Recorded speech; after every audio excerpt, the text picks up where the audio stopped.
আসসালামু আলাইকুম।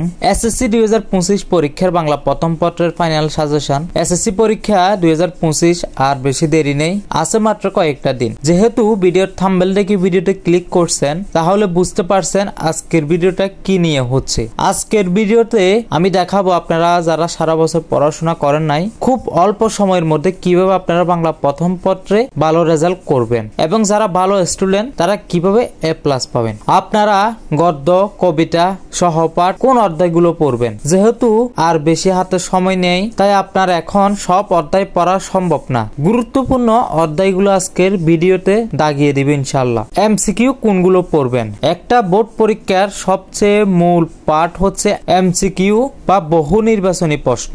আপনাদের বহু নির্বাচনী থাকবে 30টা। এর ভিতরে পাস করতে হলে কমপক্ষে আপনাকে 10টা সঠিক উত্তর দিতে হবে। যদি আপনার 9টা সঠিক হয়, তাহলে ওই 1 নম্বরের জন্য আপনার ফেল আসবে। কারণ এমসিকিউ গুলোর উত্তরপত্র মেশিন দ্বারা কাটা হয়, তাই নম্বরগুলো অটো কাটা হয়ে যায়। যদি আপনি খাতায় অর্থাৎ গদ্য বা কবিতা অংশে 1 নম্বর কম পান, তাহলে যে স্যার আপনার খাতা কাটবে উনি চাইলে আপনাকে 1 নম্বর দিয়ে পাস করে দিতে পারে। কিন্তু আপনি এমসিকিউতে ফেল করলে পাস করানো সম্ভব না। এতক্ষণ বকবক করার কারণ একটা, বোর্ড পরীক্ষায় এমসিকিউ অনেক গুরুত্বপূর্ণ। চলুন এখন মূল ভিডিওতে যাই। মূল ভিডিওতে যাওয়ার আগে আপনাদের একটু নম্বর বিভাজনটা দেখে আসি। আপনাদের গদ্য কয়টা আসবে, কবিতা কয়টা আসবে এবং কয়টা প্রশ্নের উত্তর দিতে হবে, এটাকে মূলত নম্বর বিভাজন বলে। আপনারা আমার স্ক্রিনে দেখতে পাচ্ছেন এসএসসি বা সমান পরীক্ষার নম্বর বিভাজন। এখানে দেখতে পাচ্ছেন প্রথমে বাংলা প্রথম পত্র, পূর্ণমান 100। প্রথমে থাকছে আপনাদের সৃজনশীল প্রশ্নের জন্য 50 নম্বর,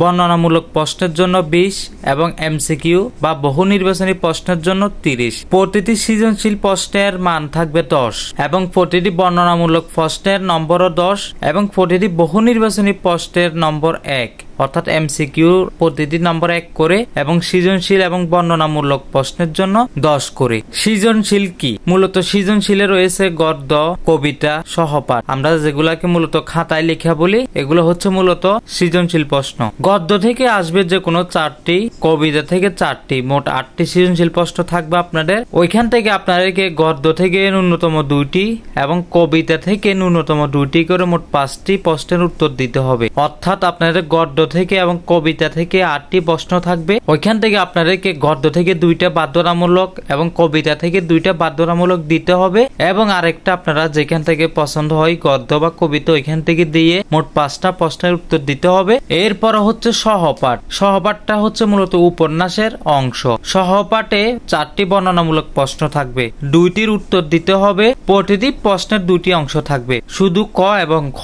অর্থাৎ আপনারা যখন সৃজনশীল লিখবেন তখন ক, খ, গ, গ 4টা লিখতে হবে। কতে 1 নম্বর, খতে 2 নম্বর, গতে 3 নম্বর, ঘতে 4 নম্বর। টোটাল প্রতি সৃজনশীলে 10 নম্বর করে। কিন্তু উপন্যাসে একটা সুবিধা কি, আপনারা শুধু ক আর খ লিখলে হবে, ঘ লিখে লাগবে না। কতে হচ্ছে 3 মার্ক আর খতে হচ্ছে 7 মার্ক, টোটাল 10 মার্ক। এরপরে নিচে দেখতেছেন বহু নির্বাচনী প্রশ্ন। বহু নির্বাচনী প্রশ্ন মোট 30টি থাকবে, গদ্য থেকে 15টি, কবিতা থেকে 15টি। সব কয়টির উত্তর দিতে হবে। এখানে সাধারণত গদ্য থেকে 15টি এবং কবিতা থেকে 15টি প্রশ্ন আসবে বললেও সহপাঠ বা উপন্যাস থেকে কিন্তু 2-3টা প্রশ্ন থাকে। তো আপনারা যেহেতু হাতে সময় কম, এখন ওই 2-3টা প্রশ্নের জন্য আপনারা সহপাঠ পড়া আপনার জন্য সম্ভব হবে না, তাই আপনারা সহপাঠটা ছেড়ে দিয়ে আপনারা গদ্য এবং কবিতা থেকে এমসিকিউ পড়বেন। তো এখন আমি আপনাকে দেখাবো আপনারা গদ্য কোনগুলো পড়বেন এবং কবিতা কোনগুলো পড়বেন, এমসিকিউ কিভাবে পড়বেন, গদ্য কিভাবে একটা পড়ে সৃজনশীল সবগুলোর উত্তর দিবেন এবং কবিতা থেকে একটা পড়ে কিভাবে সবগুলো সৃজনশীলের উত্তর দিবেন, আমি ওই পদ্ধতিও দেখিয়ে দিব। তো আপনারা আমার স্ক্রিনে দেখতে পাচ্ছেন আমি আগে থেকে ওয়ার্ডে টাইপ করে রাখছি আপনাদের সুবিধার জন্য।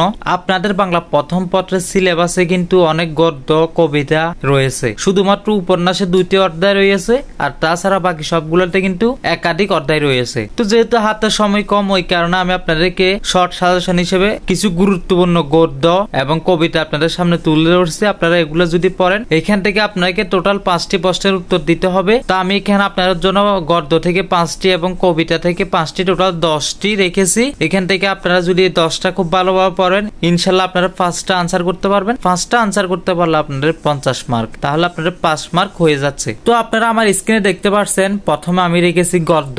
গদ্য থেকে পড়বেন আপনারা 1 নম্বরে সুবা, রবীন্দ্রনাথ ঠাকুর। এই সুবা এটি খুবই ইম্পর্টেন্ট, প্রতিবারই আসে। এরপর আমি রেখেছি 2 নম্বরে আম আটির বেফু, লেখক বিভূতিভূষণ বন্দ্যোপাধ্যায়। 3 নম্বরে হচ্ছে শিক্ষা ও মনুষ্যত্ব, লেখক হচ্ছে মোতায়ের হোসেন চৌধুরী। 4 নম্বর আমি রেখেছি মমতাদি মানিক বন্দ্যোপাধ্যায়, লেখক। এরপরে 5 নম্বরে রেখেছি 71 দিনগুলি, লেখক হচ্ছেন জাহানারা ইমাম। এরপর আমি কবিতা অংশে রেখেছি 1 নম্বর হচ্ছে কপোতাক্ষ নদ, এটা লিখেছেন মাইকেল মধুসূদন দত্ত।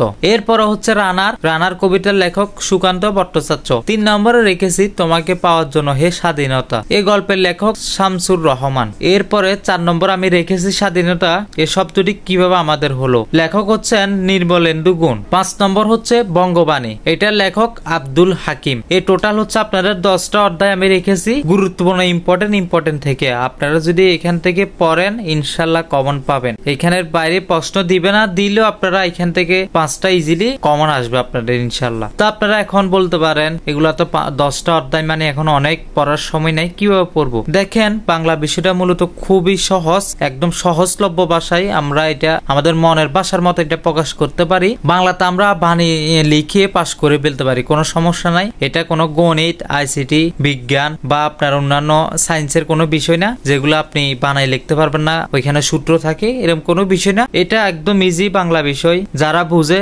মূলত কবিতাতে কি বলে এই বিষয়টা বুঝলে মূল বিষয়টা খুবই সহজ। তো এখন আপনারা মূল বিষয়টা কোথায় পাবেন? আপনারা যে অধ্যায়টা পড়বেন ওই অধ্যায়ের মূল বিষয় বুঝতে হলে আপনারা কিছু করতে হবে না, শুধুমাত্র আপনার যে পাঠ পরিস্থিতিটা আছে ওইটা একটু ভালোভাবে পড়বেন। পাঠ পরিস্থিতিটা যদি আপনারা ভালোভাবে পড়তে পারেন, বুঝেন, তাহলে পুরো অধ্যায় আপনারা বুঝে যাবেন। মূলত পুরো অধ্যায়ের পড়া পাঠ পরিস্থিতিতে দিয়ে দেয়। শুধুমাত্র আপনারা কটা একটু মুখস্থ করে যাবেন, যেগুলো ইম্পর্টেন্ট আপনার কাছে মনে হয়। সবসময় একটা জিনিস মাথায় খেয়াল রাখবেন, আপনারা যে সৃজনশীল গুলো পড়বেন ওই সৃজনশীলের বাংলাতে দেখবেন বইতে প্রথম 1টা বা 2টা সৃজনশীল থাকে। ওই সৃজনশীল গুলো আপনারা সবসময় পড়ার চেষ্টা করবেন, ওইখান থেকে বেশিরভাগ আসে। শুধুমাত্র ওইখান থেকে না, সব জায়গা থেকে দেয়। কিন্তু আমি যত প্রশ্ন দেখছি আপনার বইয়ের 1 বা 2 নম্বর সৃজনশীল যেগুলা দেয় ওগুলা থেকে বেশি দিয়ে দেয়। তো আপনারা যদি পাঠ পরিস্থিতিটা বুঝেন তাহলে একদম সহজ হয়ে যাবে কবি কি বুঝাতে চেয়েছেন মূলত কবিতাতে। এটা গেল গদ্য আর কবিতার অংশ।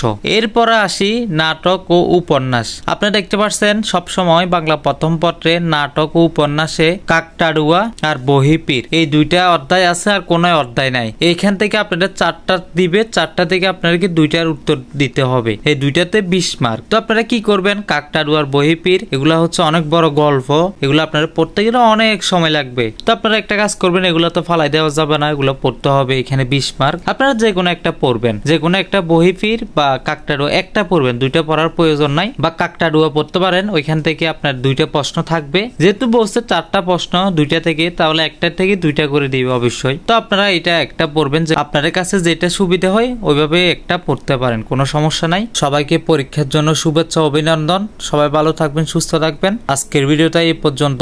আল্লাহ হাফেজ। আসসালামু আলাইকুম রহমতুল্লাহ।